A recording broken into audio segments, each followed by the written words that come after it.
Labdien! Prieks jūs visus redzēt. Prieks te stāvēt un runāt. Un es domāju, kā tad sanāca, kad es stāstīšu pavisam.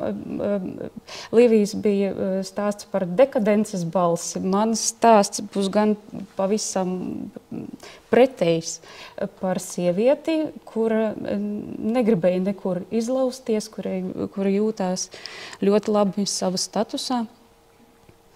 Par šīs skaistās mūžas saimnieci Varvaru Puškinu.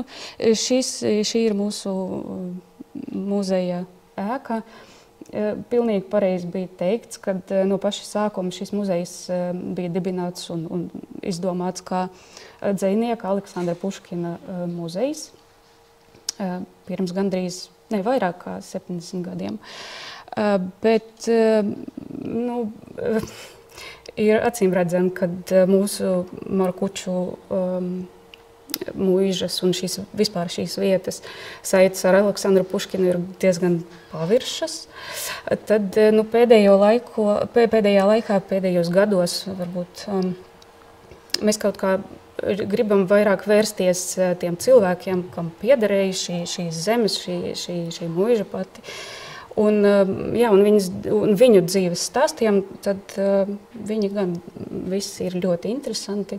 Tā ir tikai puse no mūsu muzeja. Tur ir viņam vēl skaistā puse. Labi, tad pastāstīšu te mazliet. Te ir divi plāni. Šīs zemes gabals piederējis, daudz kam piederējis, bet 19. gadsimta vidū to Markuču teritoriju, kā lai viņu sauc, nopirka Aleksejs Meļņikovs. Un jūs redzat, te neliela starpība starp tiem plāniem. Tas ir kreisajā pusē ir agrākais plāns un labajā pusē ir tas vēlākais. Jūs laikam redzat, ka tur ir ļoti daudz mežu. Šī teritorija, šīs zemes ļoti nevis kalna, bet kas ir zemāks par kalniem, tāds nelīdzeni, jā, un pilna ar mežiem. Tātad tā nebija domāta zemkopībai, tā ir vairāk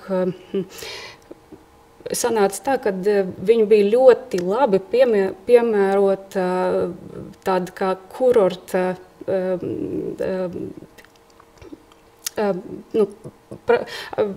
ļoti skaisti. Tur ir visādas ainavas visur. Jā, un svarīgā lieta, kāpēc Gadļevskis, tāds poļu cilvēks, pārdod Meļņikovam šo zemi, tas ir tāpēc, ka jūs redzat tur tādu apakšā tādu loku, kas ir ļoti līdzīgs ceļam, bet tas nav īsti ceļš, tas ir dzelzceļš. Šeit viņš ir plānots, bet labajā pusē viņš ir jau uzbūvēts dzelzceļš, un tas bija, toreiz izskatījās, ka tā nebija laba doma, kad, ja dzelzceļš iet pāri tavai zemei. Tad, Meļņikovs, es nezinu, laikam, jums tas uzvārds ir dzirdēts, tas ir tas pats Meļņikovs, tā paša ģimene, Meļņikova ģimene, kur ir ļoti saistām ar Dinaburgas dambas uzbūvēšanu Daugavpils. Tas visas fortifikācijas. Tas Meļņikovs, kurš nopirka Markučus, bija jūsējā latviskā Meļņikova brālis.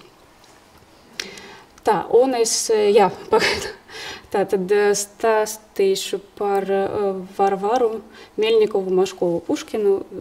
Viņa nodzīvojusi garu mūžu, tātad trīs uzvārdi, tas ir pietiekami daudz. Tātad viņa bija no ļoti labas ģimenes, kā jūs jau sapratāt, jo viņas tēva brālis bija cariskās Krievijas ministrs, satiksmes ministrs. Tēvs bija arī inženieris un arī dzelzceļnieks un uzbūvējis, projektējis vismaz dzelzceļu no Viļņas līdz Varšavai. Tāpēc arī viņš bija nopirka tos mūsu markučus. Tā, nu lūk, mūsu skaistā saimniece. Viņa stāstu par to, es tā domāju, ka es gribētu par viņu stāstīt un par viņas labdarības visādām iniciatīvām, kuras bija viņas visu mūžu, kuras viņa bija darījusi. Tāpēc, ka viņa ir, arī jūs noteikti pamanījāt, ka viņa ir laika biedra, gan Aspazīna, gan Raina, bet nebija ne rakstniece, ne, es nezinu, kas vēl, ne māksliniece, viņai nebija nekādu tādu gribu. Es pat domāju, ka viņa arī negribēja būt nekāda māksliniece. Tātad, pirmajā savā laulībā viņa bija tapusi Maškova un saņēma šo markuču muižu kā kāzu dāvanu. Tā pirmā viņas laulība ilga ļoti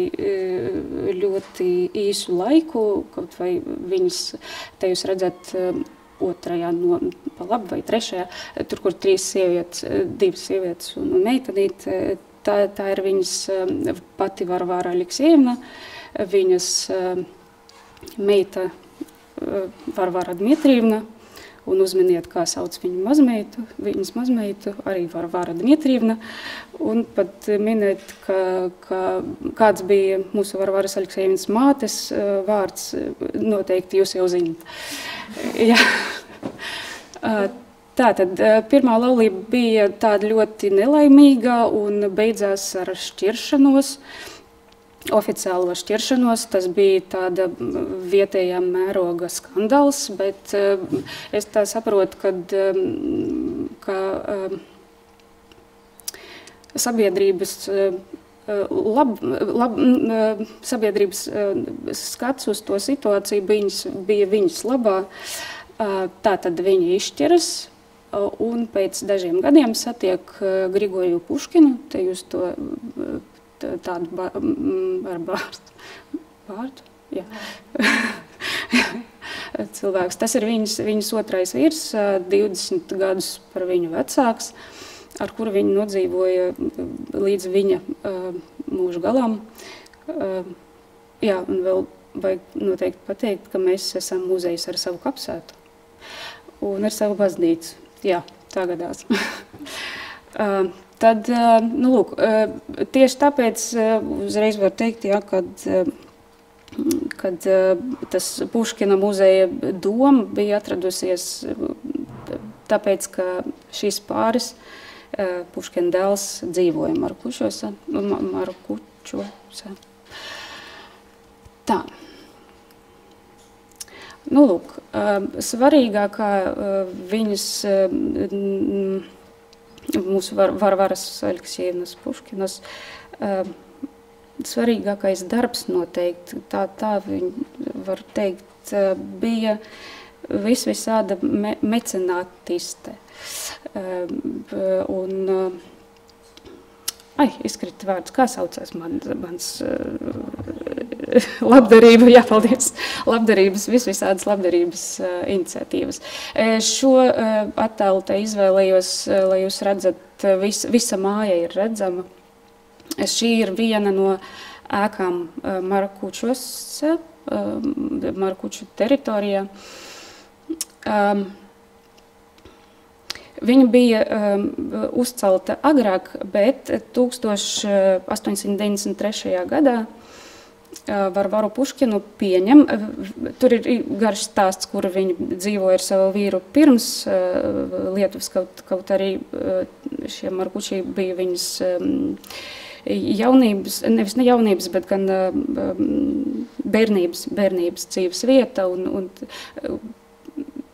tad viņa ceļojusi, daudz mācījusies, dzīvojusi Sanktpēterburgā, un jau pēc tam viņa atgriežas Markučī. Jā, tad 1893. gadā Varvaru Puškinu pieņem uz tādu biedrību. Varbūt jums ir dzirdēta, es nezinu, visas Krievijas impērijas teritorija bija tādas kā filiālis tādai biedrībai Доброхотная копейка, vai kāds ir dzirdējis. Tas ir labdarības biedrība, kurā pieņem tikai sievietes, tikai precētas sievietes, noteikti.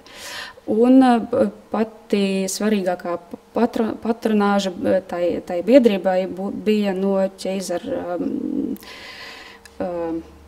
ģimenes, Ksenia Aleksandrovna. Jā, tad nu, tā bija tāda svarīga Varvara lieta, ka viņu pieņem tādā biedrībā, un viņa dod vienu no savām mājām, uzceltām Markučī, un organizē tur pirmo un ilgu laiku vienīgo bērnu dārzu. Tādu bērnu dārzu, kā mēs to saprotam tagad, pēc Freibela vai Friedricha Freibela sistēmas. Jā, tad šī bija jauna tipa iestāde, tāpēc, ka tur bērns, kurus tur pieņema, viņi tur nedzīvojuši. Viņi bija pieņemti tikai uz laiku, kā jau arī šobrīd mēs darām, kad atdodam savus bērnus bērnu dārzā uz dienas garumā. Un tas bija ļoti novatoriski savam laikmetam. Jā, un, nu, labi, tas tā, un, nu, es nezinu, patiesības labad vajag arī pateikt par to, ka es teicu, ka tā bija tās biedrības Доброхотная копейка, jeb, es nezinu, labsirdīgā kapeika, kā viņi lai iztulko. Šīs biedrības iniciatīva un ilgu laiku bija šī iestāde bija vienīgā gan Viļņā, gan Lietuvas teritorijā. Ne tikai tāpēc, ka tas bija diezgan grūti un novatoriski, bet arī tāpēc, ka Varvarai Puškinai bija laime tajos laikos būt no pareizās ģimenes, jo, piemēram, Lietuvas valsts arhīvā, vēstures arhīvā ir saglabājušies tādi tā kā iesniegumi no dažādām sievietēm, kuras prasa, lai atļauju atvērt līdzīgus bērndārzus, bet viņam ir tie viņu iesniegumi ir noraidāmi, tāpēc, ka, lai tu varētu atvērt šitādu iestādi, tev jābūt vispirms природный русский, tas ir no dabas krievam, un tikai pareizticīgām vai luterāņiem. Tātad katoļiem nebija nekādas iespējas, tātad lietuvieši un poļi šitādas iestādes nevarēja atvērt pilnīgi nekā. Te ir šī pati māja, un jūs redzat divas sievietes ar cepurēm, un pa labi stāv mūsu Varvara Aleksejevna. Jā, šis bērndārs bija saukts par Silīti, tā kā alūzija uz evaņģēliju, un šī iela, kurā stāvēja šī ēka, bija sauktā par Betlemes ielu. Es nezinu, vai Latvijā vispār tāda tradīcija pastāv. Viļņā, piemēram, un vairākās Lietuvas pilsētās ir ļoti bieži nosaucamas vietas pēc evaņģēlijas visvisādām vietām. Piemēram, Viļņā ir tāds rajons Jeruzale, vai Kalvarijos, šitādas lietas. Tātad tā Betlemes iela bija vispār normāla Viļņas topogrāfija. Jā, un nosaukts par silītēm. Jā, noteikti. Tātad, tas viss bija, tas bērnudārs funkcionēja līdz Pirmā pasaules kara sākumam. Kas tālāk notiek ar siltēm, mēs nezinām, bet mēs zinām, ka šī ēka nav saglabājusies, jo Pirmais pasaules karš bija nodarījis lielu postījumu gan visai Viļņas pilsētai, kaut vai Markuči ir pilsētas nomalē, bet tur arī ļoti liels nopostījums un dega visas ēkas bija no koka celtas un ļoti daudz kas sadega, un šīs silītes arī sadega, bet mēs joprojām zinām, ka vietējie cilvēki, vietējie iedzīvotāji sauc šo galu par Betlemi. Tā topogrāfija it kā saglabājās. Tātad, šeit jūs redzat smaidīgu pāri. Tas ir Viļņas gubernators Dmitrijs Ļubimovs un viņa sieva Tatjana, kuri bija iznomājuši vienu no Varvaras Aleksejevnas, Varvaras Puškinas vasarnīcām. Vasarnīcas bija celtas 20. gadsimta sākumā, un tas bija tāds Puškina ģimenes biznesa plāns, jo nevar neko darīt ar zemi, tikai izīrēt, un tad viņi bija izmantojuši tās visas ainavas un tās ozolu mežus, lai uzbūvētu vasarnīcas un lai viņas izīrētu. Un vienu no tām izīrēja 6 gadus no sākuma līdz beigām. Bija izīrējuši Ļubimova Viļņas gubernatora ģimeni. Tātad viņi stāv pie šīm durvīm. Tā. Kaut kas parādīsies? Jā. Nu jā. Tātad vēlāk sākās un beidzās pasaules karš pirmais. Varvara Puškina kara laikā viņa bija aizbraukusi uz Sanktpēterburgu. Kaut kādos savos iemeslos mēs nezinām, kāpēc un ko īsti viņa darīja. Mums ir viena fotogrāfija, kur viņa ir attēlota ar medicīnas māsas kostīmu, bet mēs nezinām, kas tā, no kurienes tā un kas tur notiek tajā attēlē, mēs nesaprotam. Bet, lūk, 18. gadā viņa atgriežas mājās,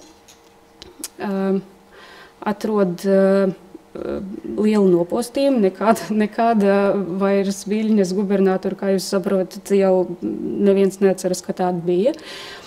Un viņa šo savu graznāko vasarnīcu atdod bāreņu patversmei, jo arī pēc kara bija noteikti, kā jau pēc visiem kariem, diemžēl, bet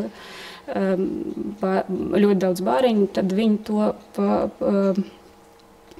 padara par bāreņu patversmi. Tātad 18. gadā. Un lūk, jūs redzat arī šo grazno māju un tos bērnus un cilvēkus, kas ar viņiem strādājuši. Vai noteikti vajag pateikt, noteikti jūs zinat, bet vienkārši varbūt aizmirsāt, ka šobrīd Viļņas, tā Lietuvas, šobrīdējās Lietuvas mala kopā ar Viļņas pilsētu ir Polijas teritorijā.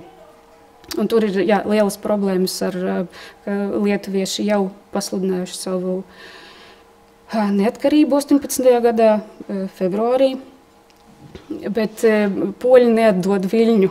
Tā kā kaut vai šī ir tā galvenā lietuviešu pilsēta, un tur jābūt galvaspilsētai, bet Kauņa top par Līkina par īsu... Pagaidām, jā, paldies. Lūk. Tātad Tātad Varvara Puškina aizbrauc kara sākumā, viņa aizbrauc no Krievijas impērijas daļas un atgriežas Polijas teritorijā, neatkarīgas Polijas teritorijā. Tātad, un 21. gadā pie viņas vēršas lietuviešu biedrība palīdzībai kara upuriem, tā tas ir jātulko, kuri grib pirkt no viņas šo māju, lai saviem nolūkiem. Es nezinu, vai jums ir labi saskatām cilvēki tajā kopīgajā fotografijā, bet tur ir diezgan svarīgi cilvēki. Jā, un Varvara Puškina 21. gadā ar lielu prieku pārdod šai lietuviešu biedrībai šo savu vasarnīcu par 1 zlotu. Tātad, par simbolisko cenu. Te ir šajā, es nezinu, vai jums ir redzams, bet tajā fotografija ir vairāki cilvēki numurēti, vai kā. Un tur ir par šo biedrību, lietuviešu biedrību vajag pateikt pāris vārdu, tāpēc, kad tajā biedrībā bija nodarbojušies cilvēki, kuri ļoti joprojām ir ļoti svarīgi Lietuvas neatkarības dibināšanai vispār. Piemēram, tajā biedrībā bija Jonas Basanavičus, viens no dalībniekiem, kas ir mūsu valsts patriarhs. Un te apzīmēti gan Emīlija Viļīšiene, viņa tāda lietuvības propaģētāji noteikti. Un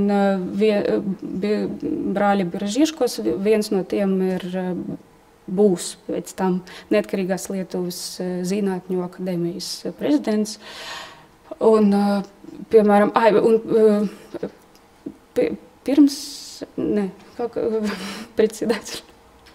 priekšsēdētājs, paldies, priekšsēdētājs šai lietuviešu biedrībai bija Konstantinas Stašīs. Viņš ir tādā baltā uzvalkā pašā centrā sēž. Tas noteikti, es nezinu, varbūt kādiem no jums tas ir zināms, tāpēc, ka viņš ir Adolfa Alunāna meitas vīrs, tad, varbūt kaut kāds sastopams. Jā, tad ļoti ātri. Tā, un pārdot, šī vasarnīca bija pārdot 21. gadā Jozapam Kuktai. Lietuviski viņa vārds skan kā Jozapas Kukta, poliski gan Jūzef Kuhta. Šim cilvēkam viņš ir bija garīdznieks, tāds ļoti svarīgs gan poļu katoļu baznīcai, gan lietuviešu katoļu baznīcai. Bet, lai jūs saprastu, cik liela bija draudi lietuviešu biedrībai, jums, piemēram, es varu pateikt, ka to pircēju, kur deleģēja pirkt šo vasarnīcu pēc 22. gada, pēc gada, viņu izsūtīja no Viļņas vispār. Tātad tie lietuvieši ļoti bija nepatika Polijas es nezinu, valdība. Jā, tā, jau beigas, jau aizmirsu visus vārdus. Tā, lūk, šī ēka ir saglabājusies, šī ir, ko jūs redzat augšā, šī pati ēka, kuru jūs redzat apakšā. Jā, šobrīd tur ir, man liekas, 8 dzīvokļu dzīvojamais nams. Tātad Siktranzit, jā, tad, kaut vai stāv, ziniet, arī mums prieks arī par to. Tā, un par ģimnāziju jau vairs nestāstīšu. Es vienkārši 2 vārdus par to, ka pēc revolūcijas Krievijā uz Viļņu bija atbraukuši vairāk Krieva nekā bija dzīvojuši pirms tam. Noteikti lielākā daļa bija braukusi uz kādu Rīgu. Rīgā viņi bija vairāk, bet Viļņā arī bija, un viņi atvēruši agrāk sabiedrisko Krievu ģimnāziju, kurā bija apmācība bija maksāja naudu, un Puškina apmaksāja dažiem no tiem skolēniem, ģimnāzistiem apmācību tajā skolā. Un, un tas bija jau 30. gados, viņi nomira 35. Tātad dažus gadus viņi to bija darījusi, šīs stipendijas. Tad jūs varat saprast arī, kā mainījusies viņas status noteikti, jā, ka viņi 20 gadus varēja paturēt un visu